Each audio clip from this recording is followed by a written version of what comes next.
You're listening to Leadership Podcast, a series of short, insightful discussions with experts in the field of volunteer leadership. Brought to you by the OREA Centre for Leadership Development. Your interviewer is Elaine LaChapelle. Well, welcome. And today I have with me Lise Hebabi, and Lise is with the Intersol Group. And I've actually caught her here at the communication training session that we won for President-elect. She's going to be doing a session on conflict resolution, which of course is part of our topic today. Because today we're going to talk a little bit about how to avoid the things that make conflict worse. And of course that's nothing we want to do, right? Make conflict worse? Well, a few people might, but most of us actually don't. Yes. So I wanted to start by asking you, what's causing conflict that we need to understand? Well, generally there are all kinds of causes for conflict. We often assume that it's because I might want something that you have, whether it's a possession, a role, a friend, a relationship.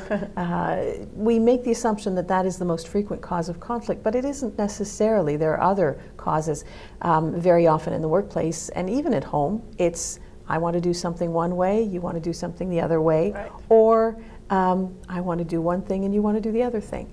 But surprisingly, maybe for some, for me, it's just become so obvious over the years, one of the biggest causes of conflict and one of the things that makes conflict worse is miscommunication. We just don't understand each other and we get into this spiral of conflict because somewhere we got our wires crossed. Well, we don't set out to miscommunicate, I know that. So what happens that these miscommunications occur? Well, it's actually quite an interesting phenomenon and it's been studied. We're not aware of it. We assume that somebody does something and that we act based on what we've seen them do. But there's all kinds of stuff happening in between what we see or hear and what we actually do. If you think back, obviously we weren't there, but the stories we hear about humanity when we first started, we were very vulnerable. We didn't have all these lovely buildings to protect us. We needed to be able to make sense of our environments very, very quickly and to react appropriately. And we still have those reflexes. We see something, we make meaning out of it, and we act on the meaning that we've made from it. And what was a wonderful survival skill back in the cave ages really gets us into trouble when we're here in our normal social settings nowadays. So what are we doing to make meaning of it? What's happening there? Well, there's an interesting model that's been created by a gentleman by the name of Chris Argyris. He calls it the Ladder of Inference. And essentially what happens is that our senses take in what is around us. So we observe something happening, whether it's sight, hearing, smell, touch, and we interpret those things. So the first thing we need to know is that we cannot absorb everything that's coming at us through our senses immediately and make sense of all of it together. So we'll select some pieces of it, right? Something happens, something is more meaningful than other for whatever reason. It's brighter, it resembles something that we've seen before, but we do a selection. And then we start layering meaning on over the things that we have selected out of our observations, and that's where we start getting into trouble. We will attach initial meaning, we'll make assumptions about it, we'll start to adopt beliefs from that, and the actions that we take actually are sparked by our beliefs rather than what we observed. Here's an example. Yeah, that would help. I'm walking down the street and a man winks at me. Right.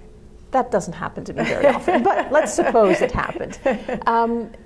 Now, the fact that he winked is a purely physical phenomenon. If I decide that he intended to wink at me, that he did it to attract my attention, maybe because he found me attractive, then that's going to shape my response to him. If, on the other hand, I just decide that he had a nervous tic, my response will be completely different. Right.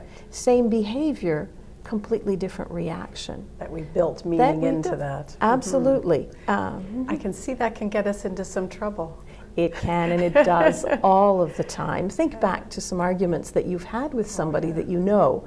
You know, you said this. No, I didn't say that. I said this. Or that's not what I meant. That's not what I meant more often than not. So I used the words, and if you can figure out what the words were, you're actually on the way to finding a solution to the problem that you've created with your miscommunication. So considering we're here to talk about how to avoid making conflict worse, what do we do about that so that we don't jump to those conclusions, so that we don't make assumptions? Yeah. Well, I mean, the first thing to be aware of is that this is something that happens in a split second. So you will do it, and we will do it, and we do it all the time. And despite all the study I've done on the topic, I still do it all the time. The trick is to recognize what we've done.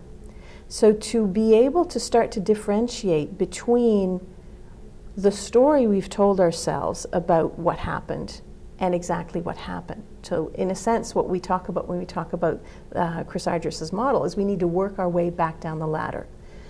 Okay, so he made a pass at me. Well, was that truly what he intended? Let's work our way back down. What happened here? And then you can figure out that maybe, just maybe, there could be a different interpretation for what I heard, for what I saw. And once we open our minds to that, then we can start to apply skills of questioning and conversation to try to figure out what happened and how we got into this big uproar of a conflict that seems to be going nowhere. And it starts with being open to the idea that you may have jumped to an assumption or jumped to a conclusion that may not be founded. Yes. True. Yeah. Being open to a different story, being open to the fact that maybe I don't have the whole truth here. Right. Very good insights. Well, thank you, Lise. I appreciate it. I've been speaking today with Lise Hebabi. She's with the Intersol Group. And if you'd like to learn a little bit more about Lise or the topic of our discussion today, you can go to their website at intersol.ca. Thanks so much for joining us. Thank you. You've been listening to Leadership Podcast. To subscribe to this podcast, go to OREA.com/leadership.